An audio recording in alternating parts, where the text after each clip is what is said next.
Friends, कैसे हो आप। तो मैंने स्टैंडर्ड फोर्थ का मराठी ये सब्जेक्ट सिखाना चालू किया है। तो आप डेली लेक्चर्स मेरे देखो। तो फर्स्ट आपको स्टँडर्ड फोर्थ का एक पोएम होगी पहिली, धरतीची आम्ही लेकरं अशी पोएम होगी आपको। विषय मराठी इयत्ता चौथी। तर त्याचे शब्दार्थ आपण पाहणार आहोत। आता मराठी विषय चालू आहे म्हणून मी मराठीत बोलते। ओके, शब्दार्थ बघा। आता शब्दार्थ म्हणजे काय, जी कवितेत जो शब्द अवघड शब्द येत असतात बघा, कवितेत अवघड शब्द येतात ते तुम्हाला आडले तर तुम्ही हे शब्दार्थामध्ये पाहिजे असतात।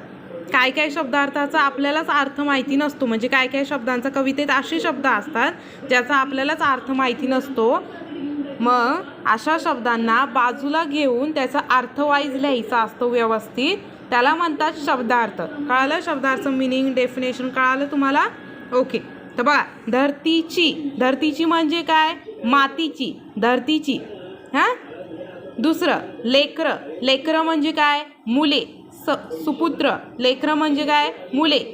आता बघा, आपल्या आईला कसं आपण मुले आहोत, तर तसं लेकरं म्हणजे काय, मुले, सुपुत्र। भाग्यवान म्हणजे काय, नशीबवान। भाग्यवान म्हणजे काय, नशीबवान म्हणजे किस्मतवाले। ओके, सांगती। आता सांगतीचा अर्थ तुम्हाला माहिती असणार आहे का? नाही, तर ही कवितात हा शब्द आलाय, सांगती। सांगती म्हणजे काय, सोबतीने, एकमेकांबरोबर। दुसरं मेहनत म्हणजे काय, कष्ट। त्या कष्टाचा अर्थ आपल्याला माहिती, पण मेहनत काय काय माहिती नसेल तर मेहनत सुद्धा घेतलाय शब्दार्थामध्ये। म्हणजे मेहनत म्हणजे काय, कष्ट। जमिनीवर म्हणजे काय, जमिनीवर। वरीसबरी म्हणजे काय, वर्षभर। वरीसबरी हा शब्द आला असेल कवितात, त्याचा अर्थ आहे वर्षभर। डुले म्हणजे काय, डोलते, नाचते। आता बघा, आपण कधी कधी नाचतो तेव्हा कवितेत त्या अर्थाला काय आलाय, डुले आलाय, त्याचा अर्थ डुले। मग डुले म्हणजे काय, डोलते, नाचते। तर तुम्हाला टीचरांनी वरात विचारलं की शब्दार्थ अर्थ सांगा, डुले म्हणजे काय, लगेच तुम्ही हात वर करून सांगू शकता, डोलते, नाचते। ओके, ये हो गया। अगला शिवर मतलब क्या, शेत, वावर। शिवर म्हणजे काय, शेत। गावाकडे तुम्ही पाहिला असेल खूप वेळा, शेत, वावर। शेतलाच काय म्हणतात, वावर म्हणतात। शाळू म्हणजे काय, भात। आता कवितेत शाळू असा आलाय शब्द, पण शाळूचा अर्थ काय, भात आहे। जुंधळा म्हणजे काय, जोंधळा। ज्वारी म्हणजे काय, ज्वारीची भाकर तुम्ही खात असाल, आई करत असेल घरात। ओके, मोती म्हणजे काय, दाणे। चमकत्याती म्हणजे काय, चमकतात। सालभरी म्हणजे काय, वर्षभर। सालभरी म्हणजे काय, वर्षभर। स्थापू म्हणजे काय, स्थापना करू, निर्मिती करू। पोलादी म्हणजे काय, पोलादी म्हणजे कणखर, मजबूत। हां, त्याला म्हणतात पोलादी। ऐक्यता म्हणजे जूट, म्हणजे एकत्र। ओके, धनी म्हणजे काय, मालक। आता मालक कशाला म्हणतात, दुकानात एखादा गल्ल्यावर बसलेला माणूस, त्याला काय म्हणतो आपण, मालक म्हणतो, त्यालाच मालक म्हणतात। म्हणजे धनी हाही अर्थ होतो, म्हणजे एखाद्या मुलीचा पती, त्याला म्हणतात धनी म्हणजे काय, मालक।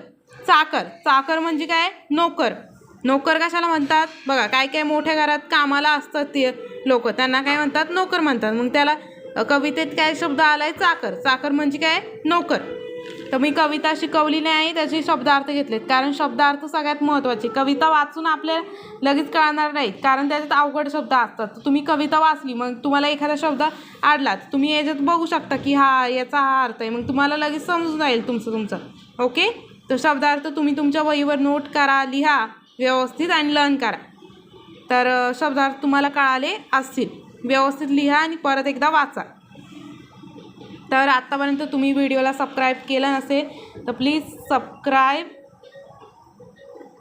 सबस्क्राईब करा, लाईक करा, आणि तुम्हाला काही गोष्टी आडल्या असतील किंवा तुम्हाला काहीतरी माझ्याकडून शिकून घ्यायचं असेल तर कमेंट करा।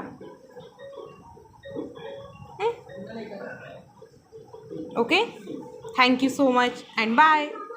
मिलते हो हम नेक्स्ट वीडियो में एंड तब तक आप ऐसे ही पढ़ाई करते रहो। स्कूल स्टार्टिंग होने वाला है एंड